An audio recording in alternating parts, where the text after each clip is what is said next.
Olá pessoal, aqui Márcio Ferraro, estamos aqui para mais um vídeo. Hoje nós vamos falar um pouquinho sobre o processo de aprendizado. Nós estamos vivendo uma época em que algumas pessoas já estão cumprindo a quarentena já por cerca de 40 dias, 50 dias.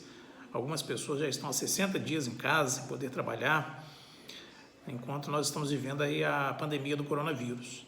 E muito estamos escutando acerca da importância de nós aprendermos alguma coisa, fazer um curso em casa, pela internet, um curso gratuito, um curso pago, ou ler um livro, enfim, fazer algo que desenvolva o nosso aprendizado, o nosso intelectual e você venha aprender alguma coisa. Mas você sabia que até mesmo o processo de aprendizado, ele precisa ser desenvolvido? Ou seja, você precisa aprender a aprender. Sabe por quê? Se você não fizer isso, o que vai acontecer? Você começa a estudar uma coisa, logo desanima, o rendimento começa a cair, você não consegue assimilar aquilo que você está aprendendo. Você deixa para lá. E é interessante a gente fazer uma análise até mesmo naquelas características que nós temos que mais se sobressaem. Muitos autores, eles falam sobre o processo de aprendizado, ele está muito relacionado com os nossos sentidos. Então é importante você observar qual o sentido que você tem que facilita o seu processo de aprendizado. Então nós podemos mencionar pelo menos 3 sentidos, né? O primeiro é o sentido visual. Então no visual a pessoa tem maior facilidade em compreender as coisas porque ela está vendo. Então ela desenvolve o seu processo de aprendizado através da visão.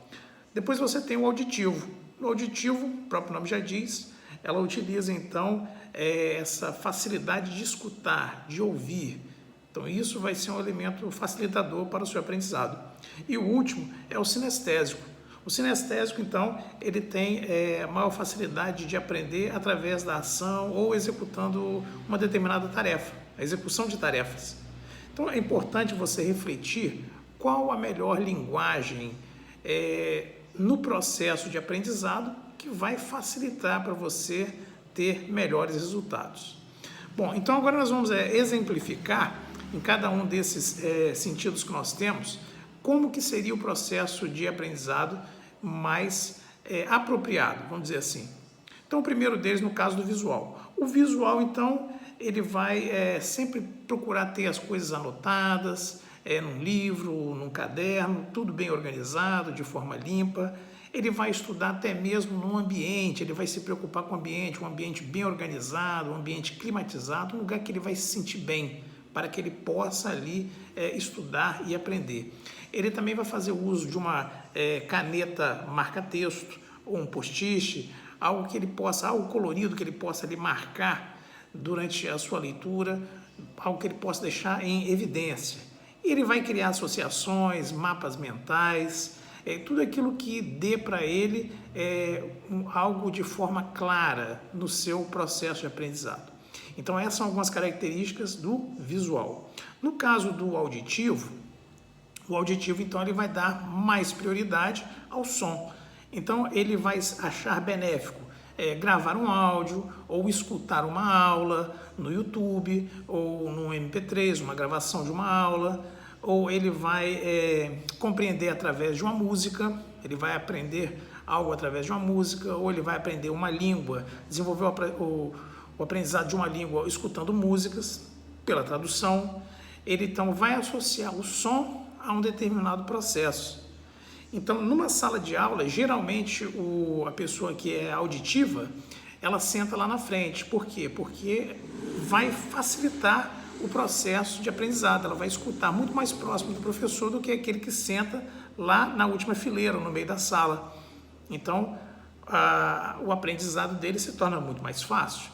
E além disso, então, até mesmo ele tem desenvolvido a sua sensibilidade ao realizar uma leitura de situações no dia a dia, no cotidiano, através da emissão e da frequência de sons. Então, essas são algumas características do auditivo. E o último, então, é o sinestésico, né? O sinestésico, então, ele vai aprender de forma prática. Então, ele vai fazer exercícios, ele vai escrever textos, ele vai assistir um filme, ele vai numa exposição, vai participar de um seminário, de um congresso, ele vai realizar associações conectadas com movimentos. Então, tudo isso para poder proporcionar a ele a ação que vai colaborar para a sua maneira de aprender. Bem, então é importante nós desafiarmos a nossa mente. E esse desafio é por você descobrir qual o seu melhor canal de aprendizado. Se você é visual, se você é auditivo, se você é sinestésico. Então, é importante você aproveitar essa época e identificar o seu canal de aprendizado e então você voltar à leitura de um livro, talvez você pegou um livro para ler e não terminou, fazer um curso, assistir um filme, mas um filme não para você ter somente aquele lado do lazer, mas assista um filme com o objetivo de você aprender alguma coisa, você agregar algo ao que você já sabe, ao seu conhecimento. E além disso, você vai perceber o quanto que você vai passar a ter uma visão das coisas, uma nova visão das coisas, através desse processo de aprendizado. Todos nós somos dotados da capacidade de aprender, mas basta apenas que a gente possa parar e analisar como que nós podemos estimular a nossa inteligência, a nossa capacidade de aprender, como é que nós podemos exercitar isso para o nosso próprio proveito, para o nosso próprio benefício. Bem, eu espero que esse vídeo tenha contribuído aí para você, desenvolver um pouquinho essa sua habilidade de aprender. Se você gostou desse vídeo, dá um joinha e compartilhe com quem você acha que vai tirar proveito também desse assunto que a gente falou um pouquinho hoje. Se você também tiver alguma sugestão de algum assunto que podemos falar aqui no nosso canal, deixe escrito aí embaixo e a gente vai procurar atender aquilo que você está pedindo, ok? Muito obrigado pela sua atenção e a gente se vê no próximo vídeo. Até lá!